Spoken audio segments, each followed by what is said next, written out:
Welcome to the Self-Educated Economist channel. I'm the Self-Educated Economist, and I want to try to educate you on the money system and what money is. Today we've got to start back with the basics. If you build a house, it's got to be built on a good solid foundation. So today we're going to lay the basic foundation for your and everybody else's that watches this channel's education on money. Today we're going to wonder, what is money?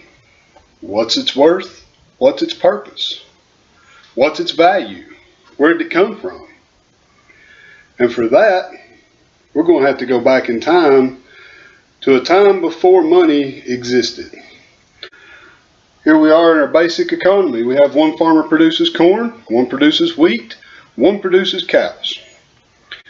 How does the farmer that produces the corn or the wheat buy the cows he needs? Where do they get their furniture? Where do they get the stuff to build their house with if they're busy producing corn and wheat and cows? How do they get everything they need? Well, back in this time you had to trade for it. You had to trade a cow for corn. But how much corn is this cow worth? How much wheat can you get for one cow? You just have to trade around. To get what you want, you have to produce something to trade. So where does money fit into this act? Money's main purpose is to facilitate trade. Now, we introduce money and we introduce the market. The farmer that's got the cow takes his corn to the market and sells it for a certain amount of money. The farmer that's got the cows and the wheat, they do the same thing. Now you can convert your corn into green pieces of paper or gold or whatever that is agreed upon that is money to go back to the market to buy what they need. Why is this important? Well, this allows people to become lawyers, become doctors. Doctors and lawyers don't actually produce something to sell. They have a service to market. Well, how do you pay for the service? You take what you produce, you go get money, you give it to the doctor. For instance, when you get sick, the doctor then takes the money you give him and he goes back into the market and buys his corn or wheat or his cows or whatever else he needs. He may need a new jacket or a new shirt to wear in his business. He had to take the money and go to the tailor and get his clothes. So that is the purpose of money. It facilitates trade. You're able to take what you can produce and trade it and sell it in the market, whether it be a service, whether it be a good, whether it be something to be consumed, whether it just be somebody on a video teaching you something. And they take and sell it into the market, they get their money, they go back down to the market and buy whatever it is they need. Okay, so what's its value? We've covered what its purpose is. What's it worth? Okay, before 1971, the US dollar was tied to gold. Gold is a scarce resource. There's not much of it. It has to be dug out of the ground. And because it has a limited quantity, there's not enough to really go around and make a whole lot of extra money. So it holds its value. The gold you have in your pocket today will be worth the same tomorrow and the next day and the next day because it's gold. There's not much of it. It is scarce. So, well, what's this US dollar? This fiat currency. It was originally a claim check on the gold.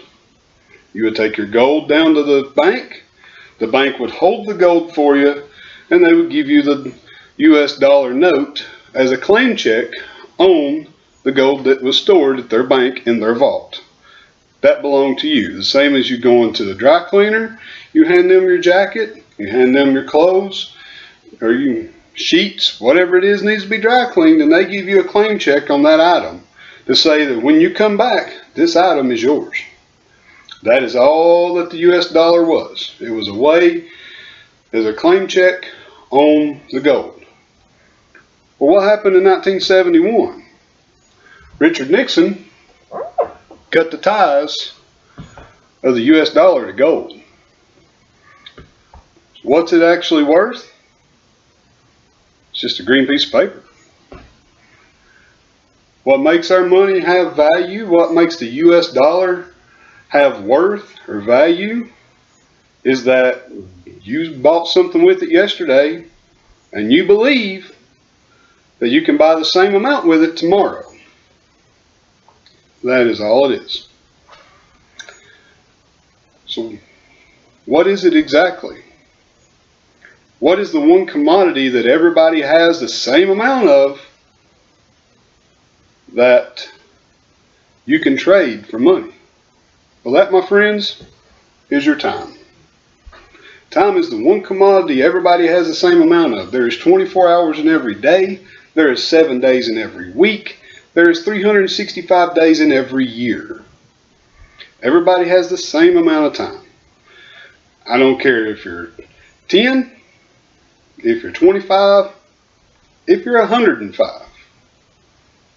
Every day that you open your eyes, that day is going to be 24 hours long.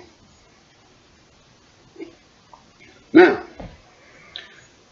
what exactly do we do with this commodity? We agree to trade our time, the one thing we can never get back once it's spent, for money that you can then take and go into the market and buy what you need. When an employer offers you a job, what he is saying is, you trade your time to produce something for me that I can sell into the market, and for doing this for me, I will give you X amount of dollars or X amount of currency, depending on what country you live in, that you can then take and trade for things you need. So basically, you're valuing your time, and that is what the dollar is worth. It is nothing more than a thought abstraction. You believe you can go buy what you need with $20, so you agree to work for $20. So, what is the value of money? Money is a claim check on your time. What gives it its value? You bought something with it yesterday. You believe you can buy something with it today. You believe when you get paid at the end of the week, you can take that money and then go get what you need with it.